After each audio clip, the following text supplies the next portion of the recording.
அதிமுக முன்னாள் எம்எல்ஏ சுதர்சனம் கொலை வழக்கில் பவாரியா கொள்ளை கும்பலைச் சேர்ந்த மூவர் குற்றவாளிகள் என சென்னை கூடுதல் அமர்வு நீதிமன்றம் தீர்ப்பளித்துள்ள நிலையில் அவர்களுக்கான தண்டனை விவரத்தை வரும் 24ஆம் தேதி கூறுவதாக அறிவித்துள்ளது.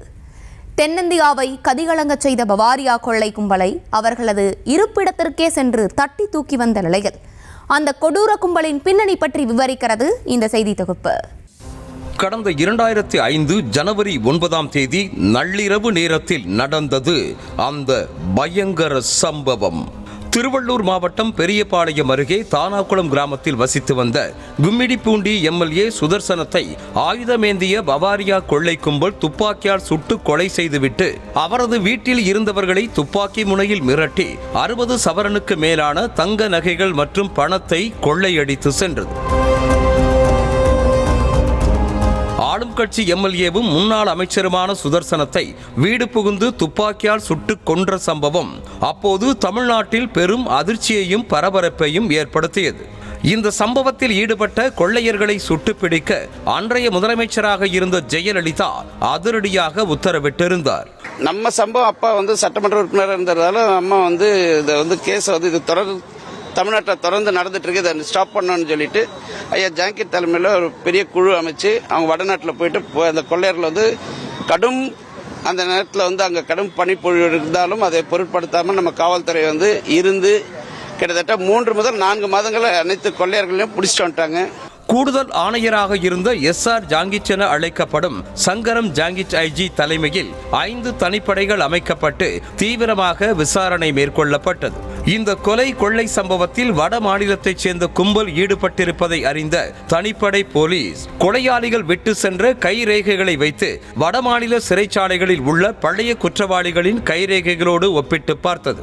அதில் ஆக்ரா சிறைச்சாலையில் அடைக்கப்பட்டிருந்த பவாரியா கொள்ளை கும்பலை சேர்ந்தவரின் கைரேகையுடன் ஒத்துப்போனதை அடுத்து வட மாநிலத்தைச் சேர்ந்த பவாரியா கொள்ளை கும்பல் சுதர்சனம் கொலையில் ஈடுபட்டிருப்பது உறுதியானது. கடல்ல போய் கண்டுபிடிக்கிற மாதிரி எங்க ஒரு பேர் தெரியாது, ஊர் தெரியாது, எதுவுமே தெரியாத ஒரு வழக்கில் இவன் தான் அப்படிங்கிற ஒரு கண்டுபிடிக்கிறதுக்கு மிகப்பெரிய சப்போர்ட் இருந்தது. இந்த கைரேகை நிபுணருக்கு இந்த நேரத்தில் நன்றியை தெரிவிக்கணும். ஏன்னா அவர் கண்டுபிடிக்கலைன்னா அந்த கைரேகை அந்த ஆக்ரா ஜெயிலில் இந்த குற்றவாளியுடைய ரேகை டேலி ஆகலைன்னா இந்த வழக்கு இன்னும் கண்டுபிடிச்சிருக்க முடியாது.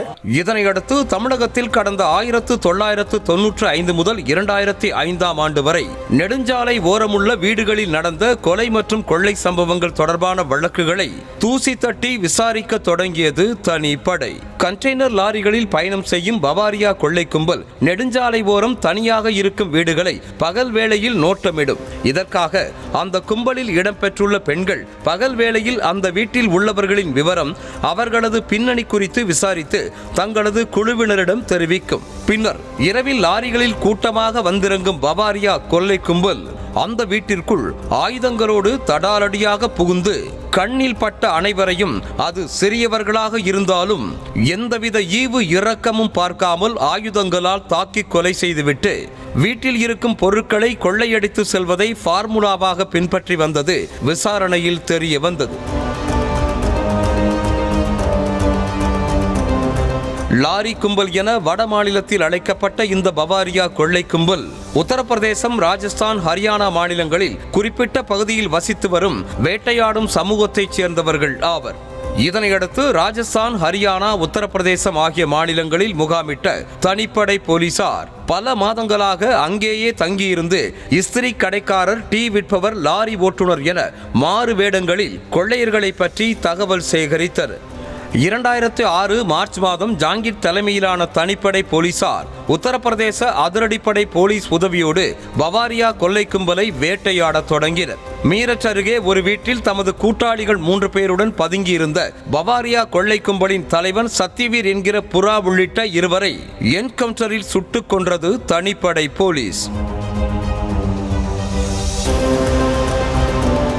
அதனைத் தொடர்ந்து ஹரியானா மாநிலத்தைச் சேர்ந்த முக்கிய குற்றவாளியான ஓம் பிரகாஷ், அவனது சகோதரர் ஜெகதீஷ், ஜெயில்தார் சிங், ராகேஷ், அசோக் மற்றும் 3 பெண்கள் உட்பட 13 பேர் கைது செய்யப்பட்டு புழல் மத்திய சிறையில் அடைக்கப்பட்டனர். இந்த கும்பலை சேர்ந்த 3 பெண்கள் ஜாமீனில் வெளிவந்த பிறகு தலைமறைவானார்கள். பவாரியா கொள்ளை கும்பல் மீதான மொத்தம் 24 வழக்குகளில் ஏற்கனவே 3 வழக்குகளில் விசாரணை நீதிமன்றம் தீர்ப்பளித்த நிலையில் அதில் ஒரு வழக்கில் விதிக்கப்பட்ட மரண தண்டனையை குறைத்து வாழ்நாள் சிறை தண்டனையாக மாற்றி தீர்ப்பளித்தது உயர்நீதிமன்றம். அவ்வாறு சிறை தண்டனை அனுபவித்து வந்த முக்கிய குற்றவாளியான ஓமா என்கிற ஓம் பிரகாஷ் உள்ளிட்ட 2 கொலையாளிகள் சிறையிலேயே மரணமடைந்தனர். மொத்தம் 24 கேசஸ், இதே மாதிரி 24 கேசஸ் அப்படியே வரிசையாக அப்படியே ஹைவேல சம்பவம் நடக்கிறது, மர்டர் நடக்கிறது, கொள்ளை நடக்கிறது, இதெல்லாம் நடக்கிறது. அது ஃபஸ்ட்டு 3 கேஸில் நாங்கள் கன்விக்ஷன் வாங்கிட்டோம். அந்த கன்விக்ஷனில் 2 பேருக்கு தூக்கு தண்டனை கிடைச்சது. தூக்கு தண்டனை, அந்த தூக்கு தண்டனை ஹைகோர்ட்டில் கம்யூட் ஆகிட்டு லைஃப் இம்ப்ரிசன்மெண்ட், ஆயுள் தண்டனை, லைஃப் இம்ப்ரிசன்மெண்ட் கிடச்சிது. அந்த லைஃப் இம்ப்ரிசன்மெண்ட் கிடைச்சது 3 குற்றவாளி. ஒரு ஆள் ஓமா இறந்துட்டார் ஜெயிலில். அப்போ இந்த 3 பேர் இன்றைக்கி அந்த கன்விக்ஷன் ஆகிருக்குது. அந்த கன்விக்ஷன் கொடுத்துட்டாங்க. அந்த கன்விக்ஷனுக்கு இன்னும் எவ்வளோ பீரியட் அந்த கன்விக்ஷன் அப்புறம் அனௌன்ஸ் பண்ணாங்க. இந்த டேட் மண்டே அனௌன்ஸ் பண்ணுறாங்கன்னு சொன்னாங்க. பட் கன்விக்ஷன் தண்டனை கொடுத்துட்டாங்க. So it will be they are found guilty.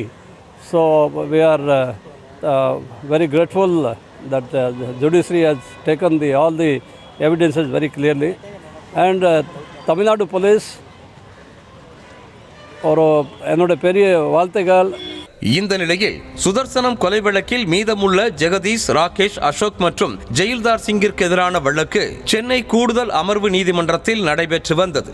20 ஆண்டுகளாக நடைபெற்று வந்த அந்த வழக்கில் ஜெகதீஷ், ராகேஷ், அசோக் ஆகிய மூவரையும் குற்றவாளிகள் என அறிவித்த நீதிபதி ஆபிரகாம் லிங்கன் அந்த மூவருக்குமான தண்டனை விவரத்தை வரும் திங்கட்கிழமையன்று கூறுவதாக தீர்ப்பளித்தார். மனிதாபிமானம் இல்லாமல் செயல்பட்ட பவாரியா கொள்ளை கும்பலுக்கு கடும் தண்டனை வழங்க வேண்டும் என கூறிய சுதர்சனத்தின் மகன் விஜயகுமார், இது போன்ற கொலை கொள்ளை சம்பவத்தில் ஈடுபடும் குற்றவாளிகளுக்கு ஒரு பாடமாக இருக்க வேண்டும் என தெரிவித்தார். மனிதாபிமானம் இல்லாம பண்றாங்க, அதுதான் மெயின் அவங்க கிட்ட இருக்கிறது. அதனால கண்டிப்பா அவங்களுக்கு நல்ல கடுமையான தண்டனை. இது ஒரு குற்றவாளி, கொள்ளை பண்ற குற்றவாளிகளுக்கு ஒரு பாடமா இருக்கணும் இந்த தீர்ப்பு. பவாரியா கும்பலுக்கு எதிரான தமிழ்நாடு காவல்துறையின் நடவடிக்கையை அடிப்படையாக கொண்டு 2017ஆம் ஆண்டில் தீரன் அதிகாரம் 1 என்ற திரைப்படம் வெளிவந்தது. அதற்கு பிறகு பொதுமக்களிடையே இந்த வழக்கு பற்றி பரபரப்பாக பேசப்பட்டது.